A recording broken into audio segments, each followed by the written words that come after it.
Hey guys, human trafficking has been on my heart for a while now, and I think a lot of people are uninformed about it. So I thought I would make this video talking about it. For those of you who don't know, I'm going on a 2-month mission trip to Cambodia and Thailand this summer with Adventures in Missions, and one of the things that I could be doing is helping women and girls in human trafficking. Thank you so much to anyone who's already prayerfully or financially partnered with me. I am so grateful. I am still about 30% funded, and if I don't raise any more money, then I won't be able to go. So if you could consider praying to financially partner with me, that would be so great. Human trafficking is defined by the UN Trafficking Persons Protocol as involving 3 steps. Number 1, recruitment, transportation, transfer, harboring, or receipt of persons. Number 2, by means of threat or use of force or other forms of coercion or of abduction, of fraud, of deception, of the abuse of power, or of a position of vulnerability, or of the giving or receiving of payments or benefits to achieve the consent of a person having control over another person. Number 3, with the intent of exploiting that person through prostitution of others, sexual exploitation, forced labor, slavery, or other similar practices, servitude, and removal of organs. The recruitment, transportation, transfer, harboring, or receipt of a child for the purpose of exploitation shall be considered trafficking in persons, even if this does not involve threat, use of force, or coercion. Wow, that's crazy. I think a lot of the time, a lot of people, they think, oh, we're in slavery because we don't get to have everything we want, or we don't get everything we want, and that just really amazes me because there are all these people who they have absolutely nothing and they're tricked into this, and they're almost at no fault except for just wanting the best for their families. And whereas we in America just say, oh, we're in slavery because we can't get everything we want. I don't know, this is just my opinion.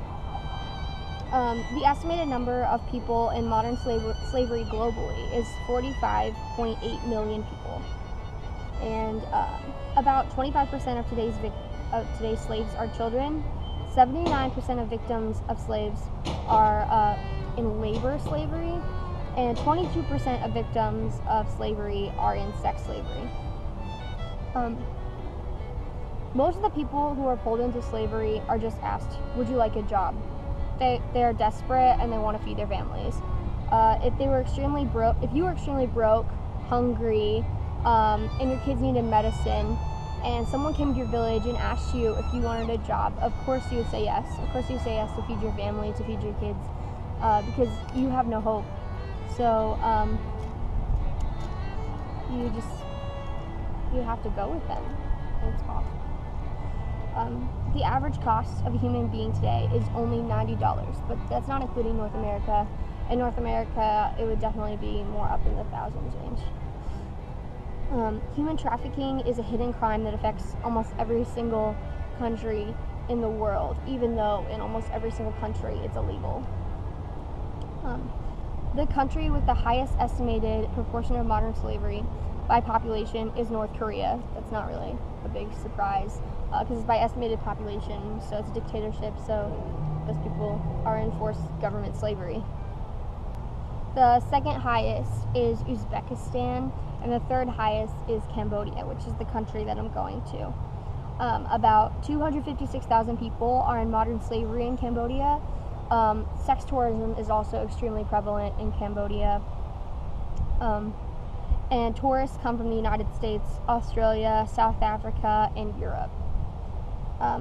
So how does slavery affect us? Slavery affects us because slaves pick our coffee beans, slaves pick our chocolate beans, slaves pick the cotton that goes into our t-shirts. Almost every single product that we buy has been touched by a slave somehow, and it drives the cost down. So that's why we can buy things for so cheap. And if we think about it, slaves are paid absolutely nothing or close to nothing. And we're worried about paying $1 less for our coffee or $2 less for our chocolate, or making mass producing a lot easier, when in reality these people have absolutely nothing and they work 20 hours a day, and they work really hard, and we just want to make sure we have an extra dollar in our pocket. Is that awful? But the real question is, how do we fix it? And Andrew Forrest says, slavery is aberrant, more rampant than any other time in history, and entirely avoidable. Unlike major world epidemics such as malaria and HIV/AIDS, slavery is a human condition of our own making. While that in itself is a tragedy, it also means that we have the power to end it, and to end slavery we must. We cannot allow future generations to fall prey to this hideous practice. Slavery is awful, and we can't continue to let it touch our kids in the future, and to let it touch the future generations. Kevin Bates discussed in From Free the Slaves, and he said the estimated cost of sustainable freedom for 27 million slaves is $10.8 billion. And $10.8 billion is equal to Intel's fourth quarter earnings. And if we think about that, that's chump change in comparison to the world economy. And that's not just to free the slaves, like to just let them go. That's to like put them back into their communities and to help them build their economies, and to create sustainable life for them and their families. Because Andrew Forrest also said, people freed from bondage become the world's most insensitized workforce. They never want to return to their previous existence. The freeing of communities from slavery not only brings in the rule of law, it emphasizes property rights, common decency, and strength of family for each former member in slavery. Because if you think about it, none of those slaves ever want to go back. None of them ever want to go back to their previous lives.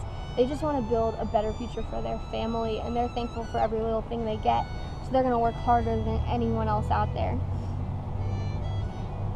And most importantly, we never want to repeat the way that America freed the slaves.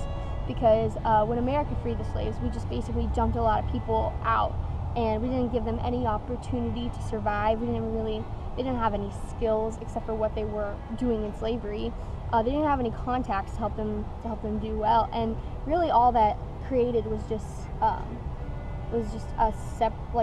separated the different communities, and it created years of racism, which is what we don't want to create in these other third world countries, which is where most modern day slavery is happening these days.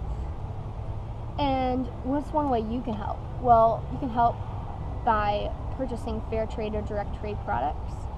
You can help by understanding where the products come from that make the products that you buy. By doing a little research and by paying a little more, just to make sure everyone gets paid along the way.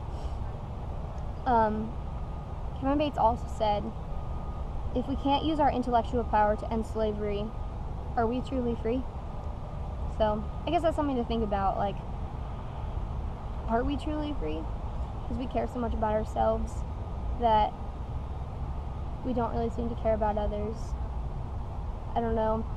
But that's one thing for sure you can be praying for. You can pray for all the people who are in modern day slavery, and that they can just escape and live better lives, and that they can be released to their families, and that they can just create joyous moments in the future. Well, so yeah, if you would like to donate to my trip, then there'll be a link below, and if you go to my website, there's a link to donate in the upper left hand corner. Yeah, it's ann-kane.com. Well, thank you so much for watching this video. Yeah, thanks.